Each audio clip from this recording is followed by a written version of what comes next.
ಶ್ರೀಗುರುಭ್ಯೋ ನಮಃ ಹರಿ ಓಂ. ಜನ್ಮಾದ್ಯಸ್ಯ ಯತೋನ್ಮಯಾದಿತರತಶ್ಚಾರ್ಥೇಷು ವಿಘ್ನೇಶ್ವರಾಟ್ ತೇನೇ ಬ್ರಹ್ಮಹೃದಯಾದಿಕವಯೇ ಮುಹ್ಯಂತಿ ಯಂ ಸೂರಯಃ. ತೇಜೋ ವಾರಿಮೃದಾಂ ಯಥಾ ವಿನಿಮಯೋ ಯತ್ರ ತ್ರಿಸರ್ಗೋ ಮೃಷಾ ಧಾಮ್ನಾ ಸ್ವೇನ ಸದಾ ನಿರಸ್ತಕುಹಕಂ ಸತ್ಯಂ ಪರಂ ಧೀಮಹಿ.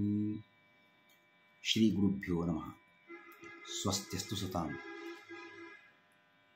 ಭಾಗವತ ಪ್ರಮೋದ ಪರೀಕ್ಷಾರ್ಥಿಗಳಿಗೆ ಸ್ವಾಗತ. ಭಾಗವತ ಪ್ರಮೋದದ 5ನೇಯ ಎಪಿಸೋಡ್ ಈಗ ಪ್ರಾರಂಭಗೊಳ್ತಾ ಇದೆ. ನಿನ್ನೆಯ ಪಾಠದಲ್ಲಿ ಸುಮಾರು 19ನೆಯ ಪ್ರಶ್ನೆಗಳವರೆಗೆ ನಾವು ಚಿಂತನೆ ನಡೆಸಿದ್ವಿ.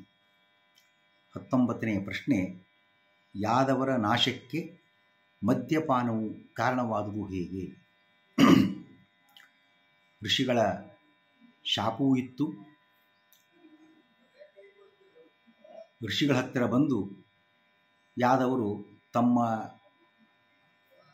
ಜಾಂಬವತಿ ಮಗನಾಗಿರ್ತಕ್ಕಂತಹ ಸಾಂಬನಿಗೆ ಸ್ತ್ರೀಯಂತೆ ವೇಷವನ್ನು ಹಾಕಿ ಗರ್ಭಿಣಿಯಂತೆ ವೇಷವನ್ನು ಕೂಡ ಮಾಡಿ ಕರೆದುಕೊಂಡು ಬಂದು ಋಷಿಗಳ ಹತ್ರ ಕೇಳ್ತಾರೆ, ಈ ಹೆಣ್ಣು ಮಗಳಿಗೆ ತಾನು ಯಾವ ಮಗುವನ್ನು ಪಡಿತೇನೆ ಕುತೂಹಲ ಇದೆ, ತಾವು ದಯವಿಟ್ಟು ಹೇಳಬೇಕು.